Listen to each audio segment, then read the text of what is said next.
What's poppin', everybody? Welcome to another video in the series of how to become profitable in 2026. I'm going to be talking about what will turn you profitable. What is it going to take? What is going to be that turning point?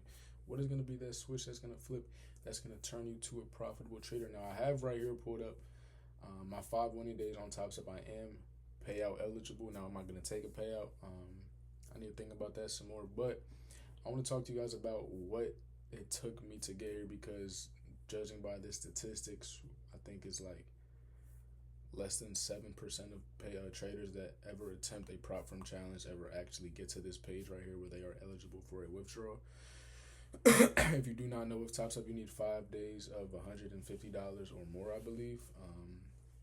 I hope it's not 175, or else I'm gonna look crazy. I believe it's 150 though. If not, we'll get it this week. But I'm just about payout eligible, and it takes a lot. I'll say that there is no real switch that's gonna flip. There is no real specific thing that is gonna get you to profitability. There is no specific pinpoint thing that's gonna turn you to a payout machine. No, it's gonna be once you conquer yourself. Now, what do I mean by this? When it comes to getting payouts, there's two specific factors to it. Now, what do I mean by this?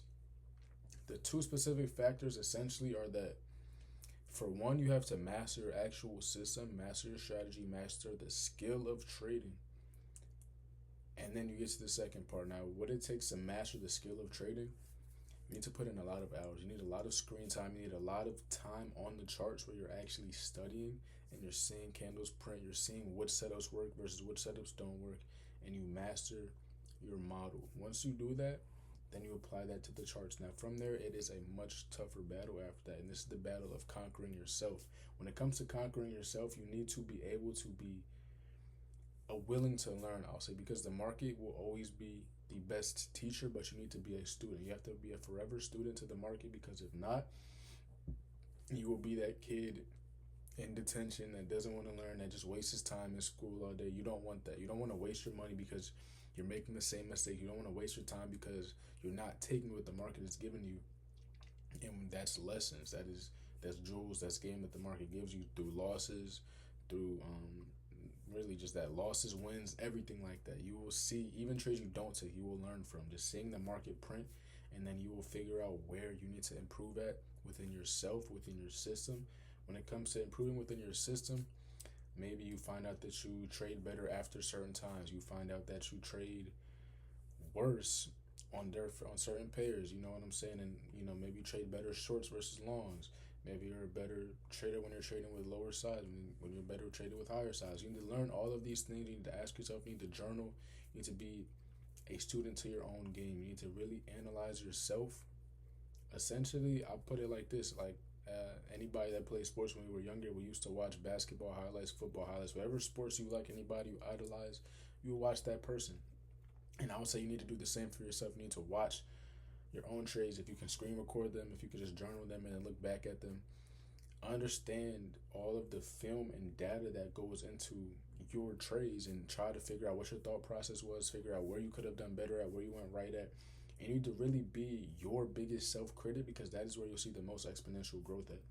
I'll say for myself, a lot of times, I started doing trade recaps maybe close to 2 years ago, before I was even getting payouts. I'm doing trade recaps for YouTube before I even ever got my first payout, and this was something that really, I would say, elevated my trajectory when it came to learning, because I'm either doing live trade recordings plus recaps, or just recaps, and I'm seeing where my headspace was at, why I made certain decisions, and I'm analyzing myself as if I'm not even myself, as if I'm just watching as a student, trying to learn and analyze where he could have did better at. And you need to do the same for yourself. You kind of have to be a little bit psychotic in a way. You need to fall in love with the process and really be as critical as possible. Really try to, to the T, essentially. Like, you need to really understand and be your biggest critic, and figure out every single thing that you can do to shift the odds in your favor. Because at the end of the day, trading is a game of probability.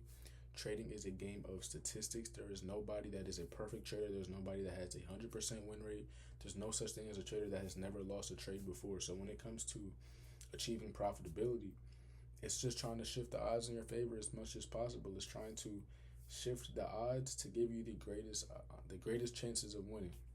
And you do that by figuring out all of the little things that you can do better to improve, and all of the things that you can do to become a better trader, become a better version of yourself. Now, when it comes to the second part, like I said, just the psychological aspect and overcoming the mental side, that's a little bit more. It's a little bit more confusing, I'll say, because you need to really analyze and assess yourself. Assess when you're most likely to blow up accounts, when you're most likely to have red days, when you're most likely to just go on tilt, be emotional, and all of these things. I like to put it like this: if I know that, first of all, as humans, a lot of times it is very hard to control our emotions, especially when money's involved and trading is involved, because it is a very high risk, high emotion based game if you let it be. What I mean by this is that when we are, over leveraging, when we are trading when we shouldn't be, when we're, in drawdown already, we're already like, we kind of need the money, emotions are very, very raised, and emotions will be a lot stronger in situations like this. So, how do we overcome this? You can't necessarily stop yourself from having emotions. You are human at the end of the day. I'm not going to tell you to just turn off your emotion. That's impossible. Um, but I will say is, picture it like this: if I have a fear of snakes, if I'm a person that I know I hate snakes, I hate spiders, I hate whatever, and I see a house in front of me, and that house is filled with snakes and spiders, I'm not gonna go near that door. I'm gonna stay away from the door. I am never gonna go near the house. I might even avoid the whole street as a whole. Now, what do I mean by this, and how is this applicable to trading? Now, if I know that after this is also where part one comes in, that when it's just self-analyzation and being very critical. If I know that I'm more likely to blow accounts after taking more than 3 trades a day, or trading during Asian session, or trading during PM session, I'm just gonna not do it.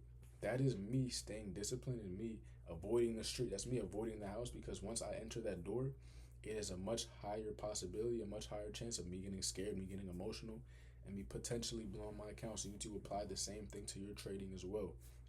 Apply the same thing to yourself, because this is probably really the best way that you can avoid those type of situations. And once you kind of conquer that, and once you overcome that part of yourself, that is when you'll become profitable, because it's literally just those two things. It's technical and then mental. Once you get the mental part, which is to me a lot harder, to me it took a lot of time, a lot of years to not even master, just be better than my worst self, because I wouldn't even call myself a master. I don't even think I have perfect psychology right now, but I am consistent and I'm better than my worst self more times than I'm at my worst self. If that makes sense. I'm my better self versus my worst self.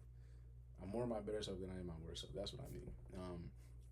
And so yeah, it's just, it comes with that, just adding the days, stacking the days, and knowing where you go wrong at, because you can't ultimately turn the emotion off. We're not robots. You cannot just automatically disconnect from whatever emotion that you're feeling, or whatever thing that may make you go on tilt, but you can't avoid walking towards that door, walking into that room that's going to potentially put you at risk of then going on tilt and then blowing your accounts and then wanting to over leverage and stuff like that. So just control as much as you can, because once our brains get into that psychological state, it is very hard to overcome. It is very hard to even realize it until it's too late.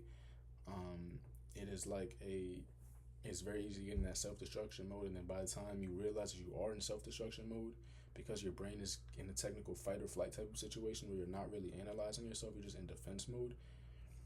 By the time you realize it, your account's blown, it's too late, the damage is already done, and you do not want to get to this point. And that is essentially it. I think that when it comes to just mastering yourself, journaling is very helpful. Listening to podcasts on psychology, reading about psychology, all of these things have helped me out. And a good book that I just picked back up on. I had read it, but I kind of I didn't fully read it, but I'm back reading it right now. I'm reading it. One second.